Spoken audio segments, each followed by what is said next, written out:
Hello there, I'm Mouldie, and it is now August, which means the Star Wars sets are out. But a few weeks ago, before it hit August 1st, we were building the August 1st set, specifically this Hutt Palace Sentry droid. I remembered the name. I knew repeating it on that stream was going to help. So, how did we get this built? Before we compare it, let's go back to the start. This channel was created, okay, maybe this is a bit too early. Let's go back to the start of the idea. Last year, we built a few sets without the instructions before the sets had even come out, and we had so much fun. The Juggernaut was definitely a highlight for me. So leading up to August, I wanted to do the same with an August set. The Sandcrawler, I want it to be as accurate as we can make it because we have some big plans in mind and we're going to have to start clearing this side. The 8080 is a similar ordeal. I'm going to modify that, but that's a video for another time. So it was really between the Hutt Palace Sentry and Boba Fett.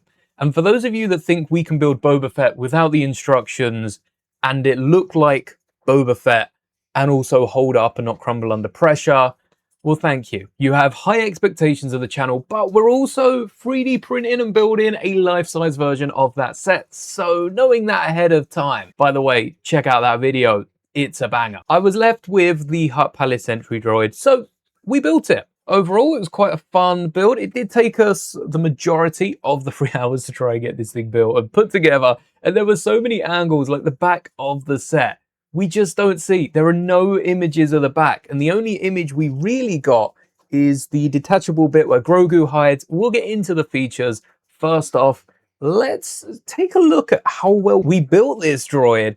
And we've also built the door, and I built Kaibu as well, and we'll be building Embo to go alongside. Alrighty then, this is the set, and if we do a little side by side before we get into this, I don't know about you, but I think it looks pretty good. I don't know if LEGO have uploaded a 360, but I'm sure through the instructions, I'll be able to find an image of the back, and I'm interested to see just how close it looks. Because we didn't get an image of the back whatsoever, and all these little details are either from little bits that I noticed sticking out, like the back of the leg here. I'm convinced that that is correct. But the arms we just left empty. We didn't see any studs. In fact, some of the side angles we got made it look like there wasn't even an ingot on the arm. I said there's only one way to see how accurately we built this.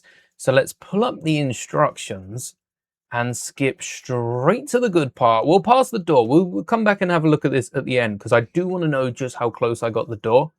But we're starting off here with a piece that, to be honest, this might be the very first time I've seen this piece where only this piece fits. Not only has this shown up in the X-Wing, where we were able to replace it with 3 of the 2x1 brackets with a 2x2 actual bracket elements, and also cog vamp speed up. I'm pretty sure they whacked a tull or a plate on top of that as well. But it's also recently shown up in a Ninjago build. It was Jay's car, the one they have when they're at the administration, and I'm pretty sure they use it later on to steal the big weapon of season 4 of Dragon's Rising. If you're a Ninjago fan, you'll know the one, the cool one that flips and has those cool side features.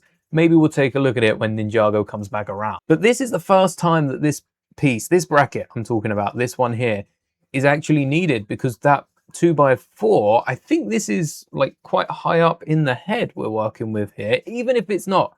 If this is lower down, no, it's the bottom half. So an axle runs through this, and this is what supports the leg for the ball joint. It might be easier to show, actually, you can't even see it from behind. It's this one right there. Sorry, Hutt Sentry droid. We are violating every LEGO Star Wars set here recently. You can see the axle just going through the bottom of the droid. Yeah, we're gonna keep it at that. And what that is doing is holding on the ball joint brick. If I pull off these legs, because that's one fun thing with this build, despite the fact the legs themselves don't hold together too well to the ball joint, I think they're using a brand new element, but we'll see that in a sec. The legs were able to be crushed on, and I say crushed on because there was nothing gentle about the way I was putting the legs onto this thing. And I was just holding the torso.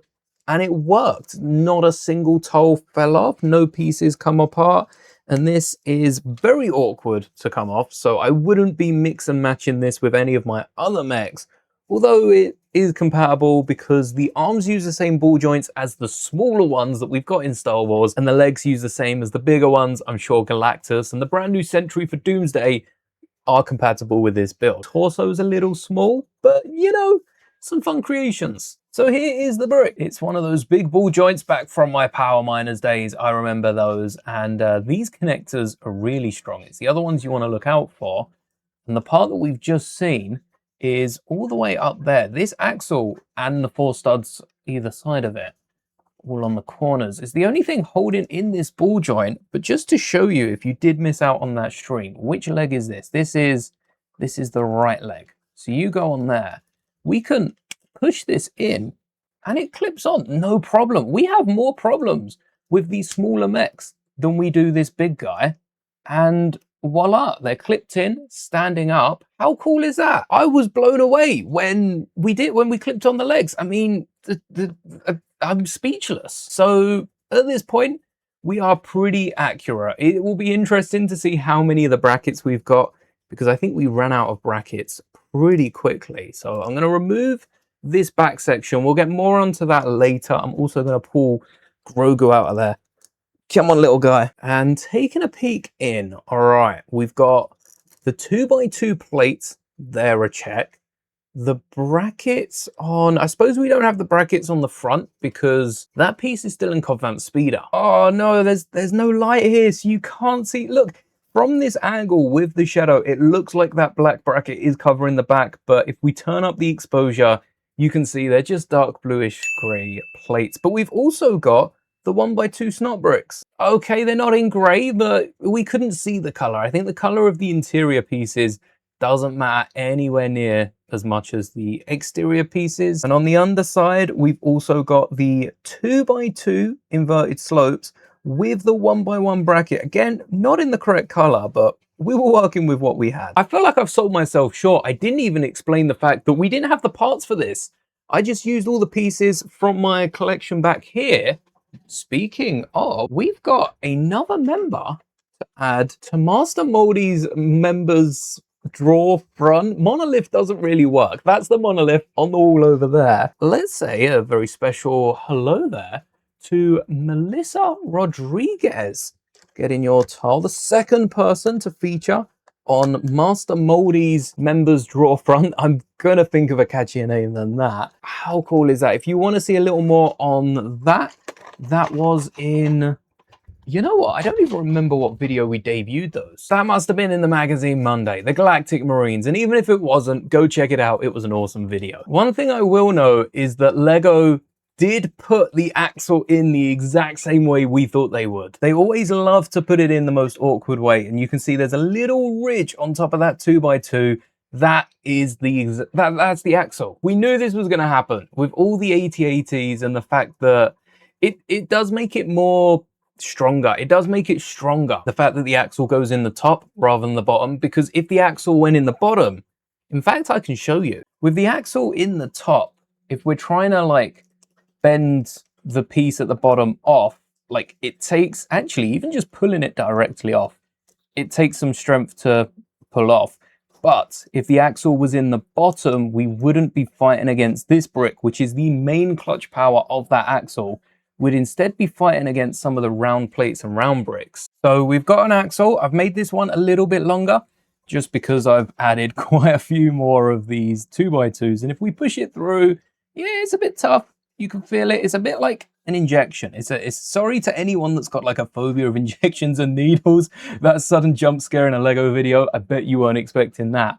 But then if we were to pull it, okay, that was a bit harder than it was in the test run. So I suppose it really depends on which side you put it in, but it feels just as difficult. Maybe it doesn't matter. I feel like this being on the bottom is going to pull out a little bit easier than if it was on the top. This feels incredibly unfair, just putting this many on, and yeah, it pops off a little easier. I think the real lesson we've learned from these is that wherever more plates are is going to be the tougher subject, the tougher end of the pulley. So we've got 1, 2, and a brick, which is 3 plates tall. So this brick brings us to 5 plates, 6, and maybe even 7 compared to just the 4 plates below it. And that's making the real difference between them. I'm not even going to be able to...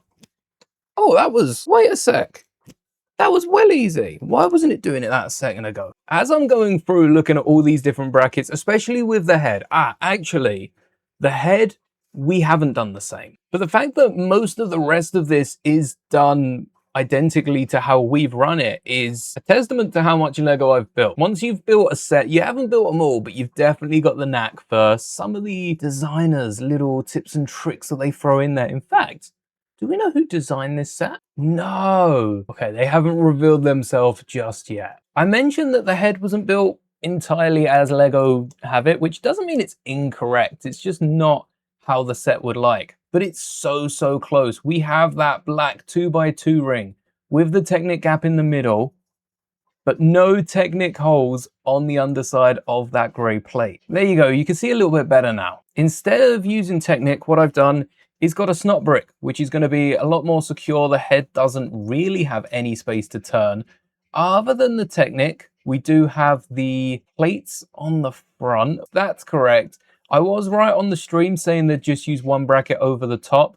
We did use two of the smaller ones in the middle to get the ingot a little bit further back so that it started to cover the back of the head. But apart from that, we smashed it with a head, and that modification, if you've got the parts to use it, is quite a good one. Oh, that's the front of the head with the red eye. You'll also notice on the front and the back is looking very accurate. There are a few different recolored elements and the dark red slope over on the top left. I don't have many of those, and the ones that I do have are in dark blue, and I think I got a few grey, few white, but none of them in dark red, dark green, that I'm not using on sets like the UCS Slave 1. So we swapped them out for some wedges, and also on the top of the shoulders, rather than having, why does the Hutt Sentry droid look a little drunk? Instead of the dark green and the yellow. Oh, come on now. Stand up straight. You're on YouTube. I've got two grey panels, one on each shoulder. I can't tell you where I got them from. It's probably a Star Wars set. It's not perfect, but without paint, it's the closest we'll get. And there's also a printed 1x2. Oh no, it was a sticker. I completely missed that sticker, which looks like some sort, oh wait, that's like the Chewbacca's bandolier or the strap that goes the whole way around. If we add the back on, we've got this strap, which is the same size element that they use for the dewback, and that goes the whole way around. And I think that's probably meant to line up with that piece. It doesn't, sticks out to the side. The front piece isn't too much affected, but it's the back piece that can't go any further inwards. I don't know why that sticker's there. I would actually leave that sticker off and not worry about it. It's interesting the way they've done the arm. They've raised the arm one up. So by the looks of this, 1, 2, 3 panels away, yeah, we've gone 4. 1, 2, 3, 4. And maybe that fixes these floating, oh, the elements aren't floating at all. They are the slopes. We thought they were the flat slopes. And we wondered why they were floating. So they're not, but they're also buried one further in. There was a few glitchy bits with the renders. Oh, that's why. The green panels stick out one further than everything else, but that's what we've done as well. I think the green panels are a new slope element. They're a 1x3 that only goes 2 plates high rather than the 1x3 we're probably all used to that goes the full brick height. So where we then based everything else off that, we ended up with an extra plate far out. I mean, this is 2 plates thicker than the official Lego set. And let me just say, if you've got the plates to add behind this, I'd recommend making it 2 plates thicker, because that builds it out to the same size as the thigh, which I do think is about the same size as the torso, as we've seen it on screen. That was so long ago. I really don't need to go back and watch Mandalorian. What is it now? How many times have we seen that movie? And it's not even on Disney+.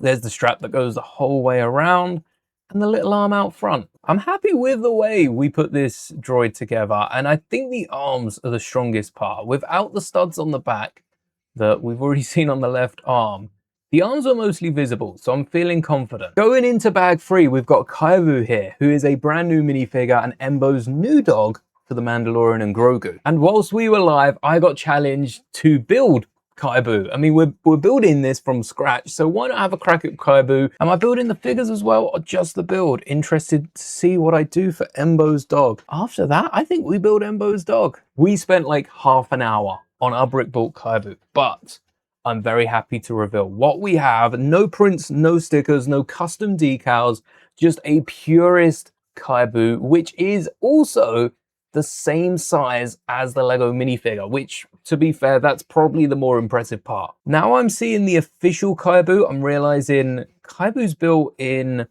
dark grey and black, which is an easy fix for this model. All these parts should exist in those colors. The hardest piece to find has got to be this 1x1 in black. I'm not sure how many of those I have, but I'm pretty sure the 1x3 arch has come in so many sets. I'm happy with how Kaibu turned out. I'm going to be keeping this one, even though it is a bit lighter. We only see Kaibu in the dark. So, oh no, we do see Kaibu in the light, in the Hutt throne room. So I'm going to assume Lego got this one right, but let's take a look at those arms and legs and get onto the door. Starting with the legs, they've used the element that oh no, they have used a new element. So we used a 2x2 here, which means our legs are also one plate thicker. Maybe that's why our legs match up with the torso so much.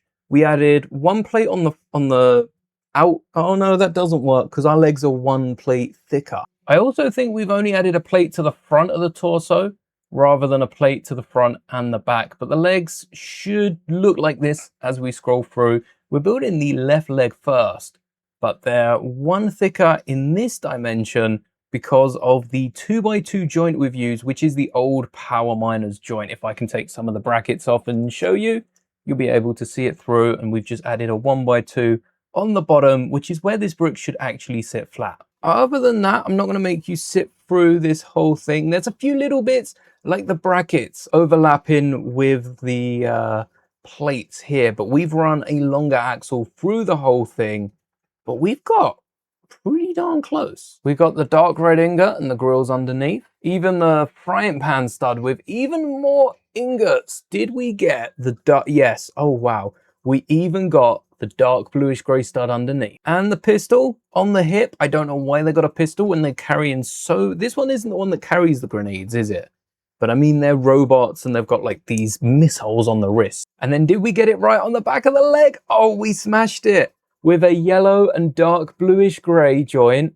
And then on the side, yeah, there were a few part swaps from pieces I didn't have, but the idea was there. We got that so correct. I'm really impressed. We run a 4-length axle, I think, through it instead of the 2-length because that connected to the top and allowed us to spin the whole thing. There's an extra play feature if you want this to go supersonic fast. For the foot, we added we did add a somewhat similar piece. We flipped the joint around because we didn't have these elements on screen. So we used the ball joint that they use in the upscaled minifigure legs and then moved the ball joint to the ankle connection, just like we did in the thigh, which allowed us to have the same connection. And the rest of the foot, I mean, this is all out in the open. This was correct, apart from the transparent red slope at the back. I thought that was dark red. That looked so dark red in the render. No way was that transparent, but here it is. It's not transparent. It is dark red. It wasn't transparent. It's the same story for the other leg. We got the plate spot on with only a few part substitutions where I didn't own that gray element already. But when it comes to the back of the leg, oh, wow, we got the ingot. No, the ingot's on the upper leg. We put the ingot on the lower leg and carried over a gray because I thought I saw the side of this stud in one of the images of the kid playing with a Lego where they're not actually playing with a Lego, but it's made to look like they are. But that was a jumper with a jumper I couldn't really see because it looked like there was something on top. Maybe I just got a glimpse of a reflection, or there was something in the photo that wasn't blurred out. I'd assume they'd just focus on the Lego set, but maybe they blur it out manually. And again, the foot is pretty much spot on, including some of the tiles on the outside, but we had to swap out that gray bracket because I run out. Between this build and the Int 4, and the 8080 and the Bad Batch shuttle and every other grey model we've been building recently, I am running very low on light bluish grey parts. As a Star Wars fan, I thought I would never utter the words. It shows that You cannot have too many parts because you never know which parts you're going to need for which build. Here we go then. Embo. Should we put an Embo together? For a custom Embo minifigure, I've gone with Cad Bane's legs. It just had to be done with the shiny silver toes and the little like cloth cape piece that comes around the side. Might be a controversial choice, but matching up the dark brown and the dark aesthetic, I've gone with Mando's torso. If flipped around, I think it's a really good torso. I'm going to keep this one. No, I will flip it around. I was about to say I'm going to keep this one around because I really value my Mando minifigure. But I've got so many of these guys and the printed arms as well. I didn't want to damage the printed arms. It's dark brown. It might be fragile. But we've got a ton of those. The printed arms and the torso doing really well for the Embo custom. The neck piece, I tried to find my manta ray piece that we use for the custom. I couldn't find that. But I did want to add a mask, and I'm not sure which color is going to look best. And for the head, the only green character I can think of, top of my head, that I own in Lego form is Hera. I'm going to be honest, the eyes aren't too off-putting. Embo's got some interesting eyes. I'm not sure how I'd describe them. They are more oval looking, and Hera's green is the wrong green. It is a bit too bright, but it's a good place to start. Finally, to top it off, if you don't have a printed 1x3 dish, I guess you can use just a regular 1x3 dish. And I'm really interested to see how this Embo's gonna turn out. Just like we did with Cad Bane, this Embo is only a stand-in until I get my hands on the real thing. But from afar in a mock, I don't think it's gonna be too bad. Let's get back to the arms now. This looks exactly like what we were doing in the stream. We've got the 1x3, 1x4. Did we do that? Or did we switch it? I think we switched it up for a 2x3. Is that on both arms? No. Yes, it is on both arms. I think the right arm can't have this, but the 1x4 here is to support. Is it empty? Is it just an empty hinged brick? Oh, and the jumper. We didn't have a jumper, so we used a plate. Apart from that, everything else seems to be in order. It's very odd that they didn't include anything on the outside of that arm. I don't know if there's like a studded flap. Maybe this is just a vent that is forced all the way open. And we inverted the fingers on the hands. Again, limited parts. And we were trying to stick to all the elements we had in our collection. So if I had to order parts, I might as well have bought the set and taken a peek at the instructions. Similar story for the right arm, except for it's a 2x3. And the slope is coming down off of the flick fire, the stud missile. Stud shooter, not the flick fire missile. I don't know why I couldn't remember the name. Apart from that, everything seems to be in order, and that is the droid built. So now let's go back to the start and take a look at the door. Because we didn't have the set, our door does not have the printed 3x3. Straight away, let's get that out of the way. I had a jumper and a reddish brown 1x1 corner slope, rounded off tile, not a slope. This is why I don't record these videos this late. I am forgetting all the names of these pieces. It starts off the same, yep, a 4x4 with a 4x8 and even the 1x8. I think this is pretty accurate. A few of the tan elements I don't have, so there's a few recolors into gray, especially the 1x1 slopes. I haven't fully broke down the Yavin yet, but apart from that, this is spot on. Even the top, yep, this is the right hand side. They've got a 2x2 instead of a 2x3. As you'll be able to see, we used a 2x3 on both sides. They've got a 2x2 again on both sides. But apart from that, we've smashed it. Oh, I had to go and say that before the final step is adding some door rails and a slope to support it, which probably stops the doors being pushed all the way in. As you can see with our doors, if you apply a little bit too much pressure, they can go inwards, and that's not helping the bar joints, but that could probably also pop off the 3x3. Something I've noticed recently in Lego sets, especially with these doors, Lego don't trust clutch power. The clutch power of these doors is so good, and all we've used are the 1x2 brackets. We haven't included any slopes, any other elements to hold them on, just the 1x2 brackets.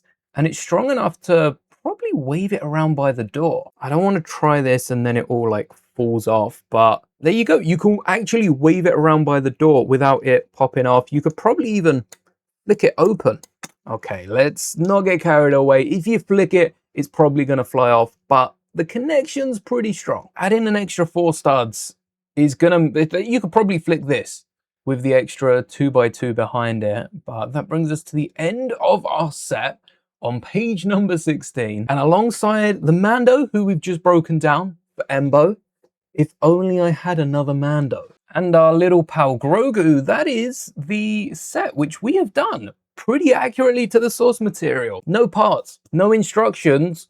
I think today's a win. Before we take a look at the final features, let me know down in the comments, have a little think whilst you watch the end of the video, which other sets coming out would you like? I suppose we don't know any for Star Wars, but when we get more Star Wars sets, let me know if you'd like to see me have a crack at them before they come out without instructions and without the parts list, because this was much more funner than the Juggernaut. But there is one more feature that I haven't shown off involving Grogu and the Hutt Palace Sentry droid. By the time I get through editing this video, I'm going to remember that name, and I feel like I'm doing pretty well compared to that stream.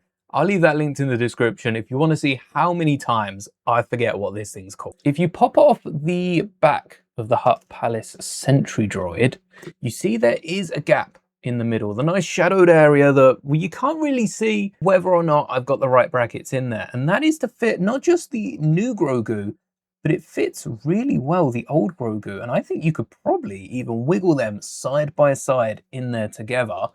And that's when Grogu's climbed inside and is short wiring. You've probably seen the movie if you're interested in this set and watching this video, or you're a fan of mechs, in which case these in the movie are, well, they're not that big. I don't think we've worked out the size of them. I don't think we really know the size. We have worked out the scale of them in Lego. So that video came out August 1st, which was a couple of days ago. Almost a week ago. Okay, well, it was almost a week, exactly a week ago. What? We're a week into August already, but I'm not going to tell you the scale because you're going to have to go and watch that video. Let me know what you think of this set. This was so fun to build. This set is also on my wish list as well. So if I pick it up, I don't want to build this mech again, but perhaps if we've got Mando on Disney Plus, we can build the other Sentry using parts of this set. I don't know why you'd want 2 Embos. 2 Kaibus could be pretty cool. And then maybe you can part out another set or buy it without the minifigures from someone that only wanted the figures. If you've got a mate that only collects figures, encourage him to buy this set, give you the parts for free. We'll come back, build that on a live stream on the channel. Keep an eye out for that and check out that scale video. I'll leave it linked here so you don't even have to go looking for it. Thank you for making it to the end of the video. I hope you enjoyed, and may the bricks be with you always.